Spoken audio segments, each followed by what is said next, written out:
എൻ്റെ അമ്മ അതന്നെ ചെയ്യുക. എവിടെന്നെങ്കിലുമൊക്കെ വിശേഷ ദിവസങ്ങൾ വരുമ്പോൾ എൻ്റെ അമ്മയുടെ കയ്യിൽ അധികം പൈസ ഒന്നും ഉണ്ടാവില്ല. എന്നാലും അമ്മ ഡ്രസ്സ് എങ്ങനെങ്കിലും അന്ന് 4 മക്കളാണ്, അല്ല അന്ന് 5 മക്കളാണ്.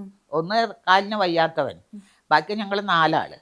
അപ്പം അമ്മ അതൊക്കെ എവിടെന്നെങ്കിലൊക്കെ അമ്മ ഒപ്പിക്കും. എല്ലാ മക്കൾക്കും ഭക്ഷണവും അതുപോലെ തന്നെ അമ്മ ഒരുവിധമൊക്കെ നല്ല രീതിയിൽ നേരം.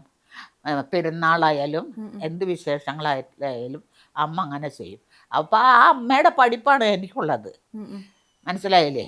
അമ്മ ഒരുപാട് പട്ടിണി കിടന്നിട്ടുണ്ടോ കുറെ ലൈഫിൽ? ഞാനല്ലേ പിന്നെ ചെറുപ്പത്തിലാണോ അതോ? ചെറുപ്പത്തില് ഞാൻ ജനിച്ച് വീണതേ ദാരിദ്ര്യത്തിലാ.